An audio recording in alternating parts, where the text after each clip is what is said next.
the whole education system, along with the other social sector, collapsed. And now once again, we are passing students at a very high level at the CXC examinations. And what is very satisfying for me, a person who came from the interior of our country, even though the near interior of Guyana. And you know, children of the interior were neglected for a long, long time. That generations of children were born, grew up, and died in abject poverty. Largely because there was no facilities for them to express themselves. In fact, our nation, as a nation, we were wasting great resources.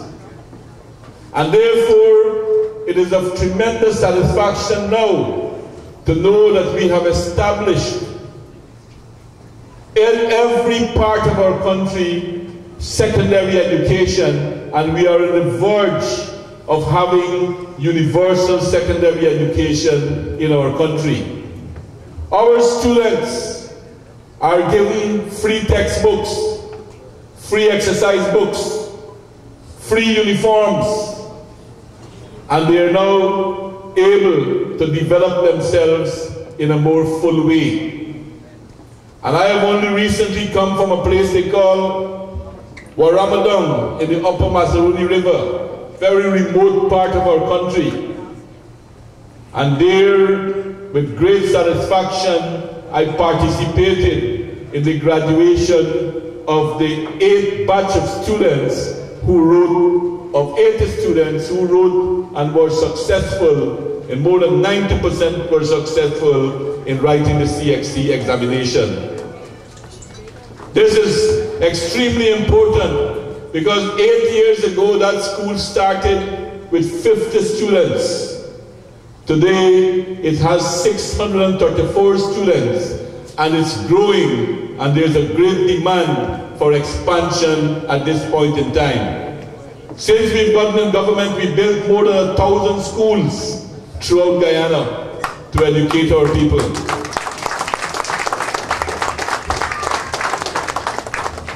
We built many, many hospitals, some specialty hospitals we have built. And we have all of these achievements in housing, one of the jewel in our crown, that we have given out more than 80,000 house lots. 80,000 house lots in a population of 750,000 people. And we have more or less put an end to the housing shortage, and where 3 and 4 families were living together in the same house. And in that way, we have made a contribution to peace in the families. So, my dear friends, I just want to speak about another important, about you as Guyanese who have been living abroad. I have always been proud of the fact that although many of you left because of difficulties at home, that you never forgot home. And I used to be working at Freedom House with Kamachedi Jagan when he constantly made trips abroad to inform you of what is taking place and to seek your support and your encouragement. And I can tell you, the support that you give to our party and you give to Kamachedi Jagan was some of the things that energized him and energized all of us and encouraged us to continue in our struggle for a free and democratic Guyana, which we won in October 1992. Today, we are on the verge of an even more rapid takeoff. We have a lot of things we can be proud of. At a time when the whole world was going into recession, when the whole Caribbean has gone into recession, Guyana's economy kept growing every single year over the last 5 years. And that, I think, while there's many people, we can talk about working together as a team to change our country. Our hard-working ministers who are here, Robert Prasad, Irfan Ali, Maniram Prasad, and a host of others who have worked very hard. I don't believe I will be contradicted if I say that the main architect of this turnaround over the last 5 years was no doubt Comrade Bharat Jagdeo.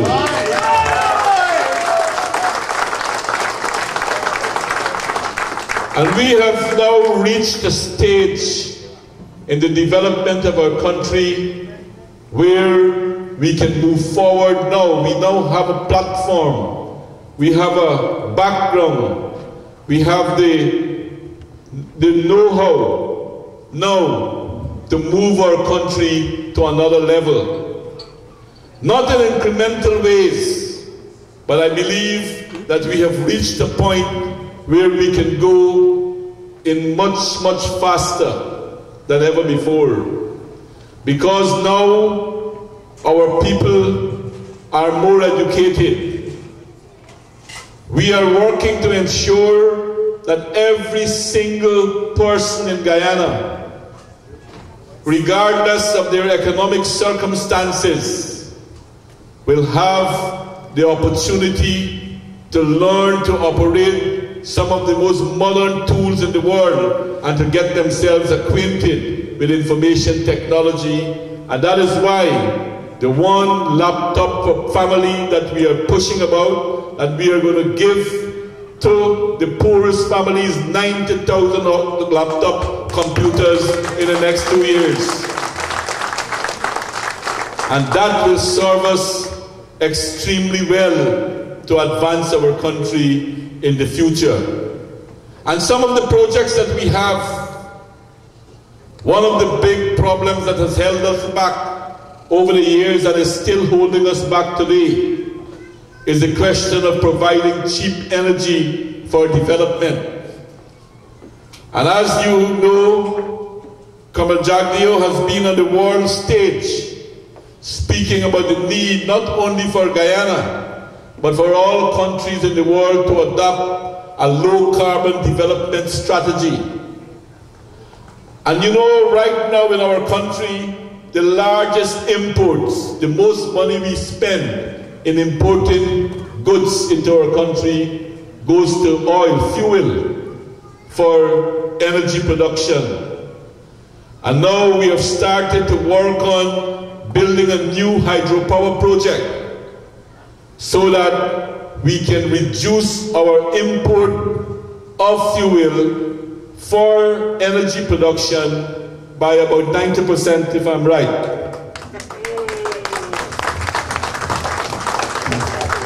We can also cut, well, once this is realized, hopefully in the next 5 years, we can cut the cost of energy per household by some 40% immediately, and that will keep going down as we move forward. But that is not all that we're doing. In the remote areas where it will be impossible to get people hooked up on the grid immediately, we are providing them with solar energy so that they too can have modern kind of electricity in this time. And we are converting, we have made a big investment in Skelton, in the sugar factory, so that we can use the bagasse to generate electricity, to have co-generation of electricity at this point in time. So we are looking at a variety of ways. We are even studying to see if it is feasible to also convert much of the molasses that we produce into fuel alcohol so that we can even cut further our import bills. We are also working with the Brazilians to hopefully try to conclude another deal for another hydropower station in Guyana. And therefore, we are modernizing our country, building new kinds. We have already completed much of the infrastructure that we promised in the beginning, the bridging of the Berbice River, the bridging of the Takatu River, the repairs and fixing of our roads, the widening of our roads and new ones that are being developed. We're working to extend and build a more modern airport and another airport in Ogle, a regional airport. So we have been fixing all of that, but in the new period ahead, we will have to fix new kinds of infrastructure to allow us to move much more rapidly.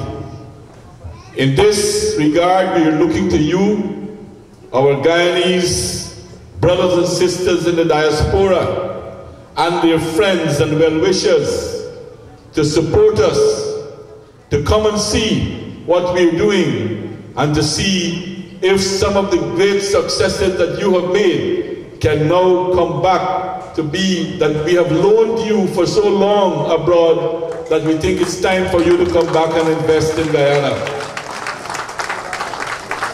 Time for you to come home now. We have all the conditions, and we have all the conditions. Of course, you will find difficulties moving from a developed world to a third world, but I believe that you have passed through difficulties and it will not be strange for you. Because this time, you'll be working for yourselves, for the community in which you will go and reside in, and for the nation as a whole. If we do that together, I'm sure Guyana will realize its potential in full. Thank you very much for your attention.